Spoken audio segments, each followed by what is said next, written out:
ఓ దేవుడా, నువ్వెక్కడుంటావంటే భక్తుల హృదయాల్లోనే ఉంటాను అంటాడు దేవుడు. ఉడిపి ఆలయం అందుకొక అద్భుతమైన ఉదాహరణ. 8 మఠాల్లో ఆద్యపీఠాధీశులు, విద్యాధీశుల వారి ఆశీ ప్రసంగం, అనుగ్రహ భాషణం.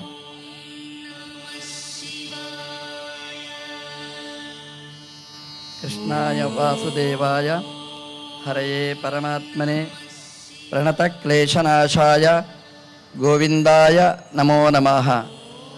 వ్యాసాయ భవనాశాయ శ్రీశాయ గుణరాశయే హృద్యాయ శుద్ధ విద్యాయ మధ్వాయ చ నమో నమః. ఆపాదమౌలి పర్యంతం గురూణాం ఆకృతిం స్మరేత్ తేన విఘ్నాః ప్రణశ్యంతి సిద్ధ్యంతి చ మనోరథాః. శ్రీ గురుభ్యో నమః. తెలుగు రాదు. इस राज्य का नाम हैदराबाद नहीं है. इस राज्य का नाम भाग्यनगरी या पुरातन नाम है.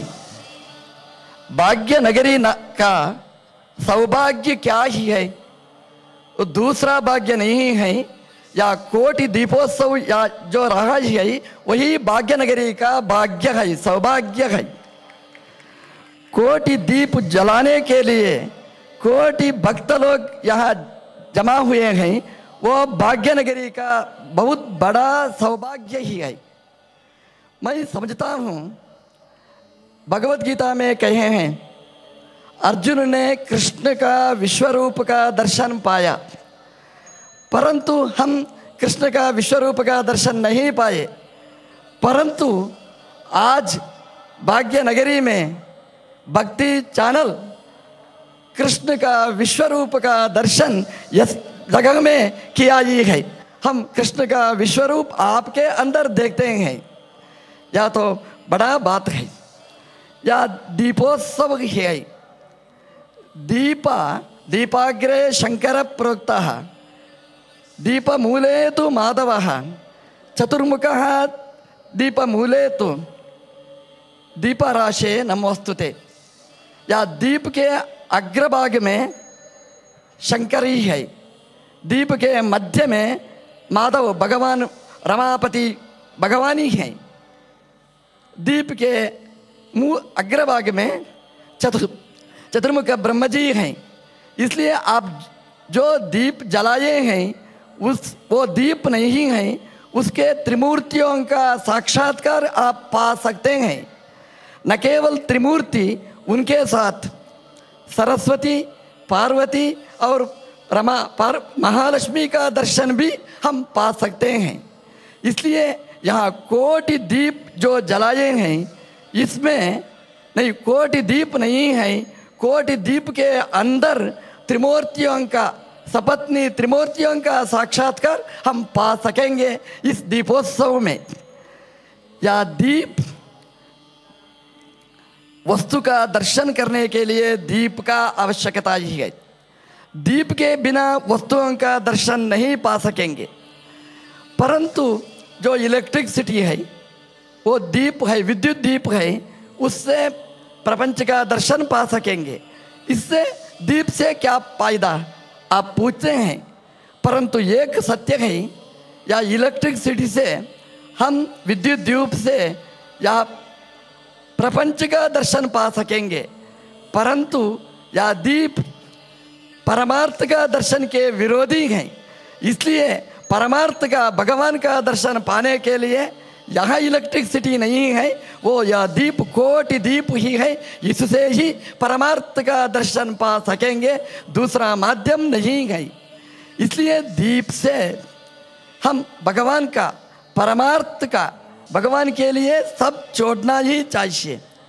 और स्नेह होना चाहिए. स्नेह घृत है, घृत स्नेह का प्रतीक है. तैल स्नेह का प्रतीक है. स्नेह के बिना दीप नहीं जला सकेंगे.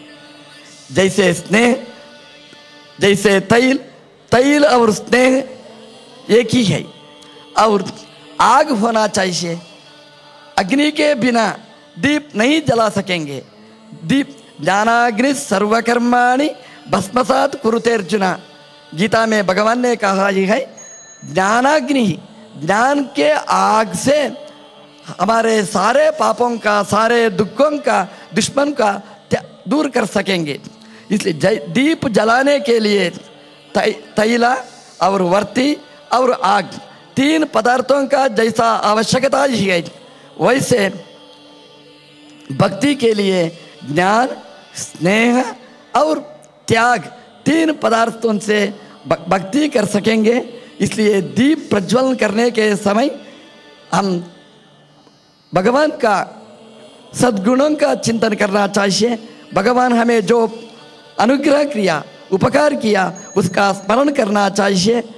हमारे शरीर में जो ज्ञानेंद्रिय दे दिया, वो सिक्स सेंस जो है, जो षड इंद्रिय है, वो तो अवश्य भगवान से हम पाए हैं।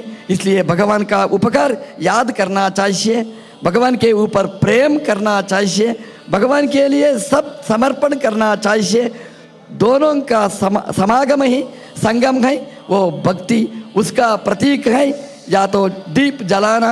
इसलिए जो कार्तिक पूर्णिमा में जो दीप जलाए हैं, इससे आज जो दीप जलाए हैं, हम भगवान के सामने प्रार्थना करेंगे, यो दीप है आपके जीवन में, यो दीप आपके साथ साथ आकर परमार्थ का दर्शन पाए, भगवान का अनुग्रह पाए, उसके द्वारा सारे दुखों का, सारे समस्याओं का परिहार या दीपोत्सव करना चाहिए।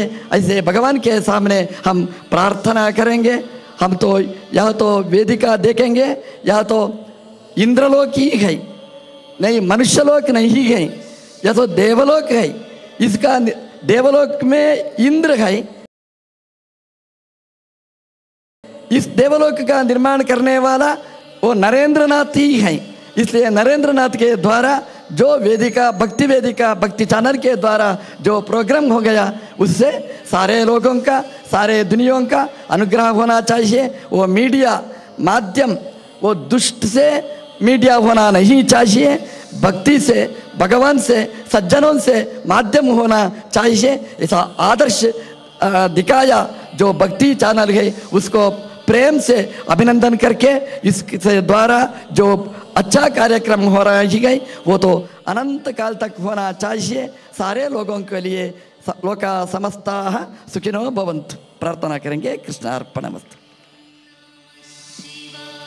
నిజమే, స్వామివారు చెప్పినట్టు భాగ్యనగరంలో ఉండి దీపోత్సవంలో ప్రత్యక్షంగా పాల్గొంటున్న మనందరితో పాటు అక్కడ పరోక్షంగా భక్తి టీవీ వేదికగా ఈ కార్యక్రమాన్ని, కోటి దీపోత్సవాన్ని వీక్షిస్తున్న భక్తి టీవీ ప్రేక్షకులు కూడా సౌభాగ్యవంతులే.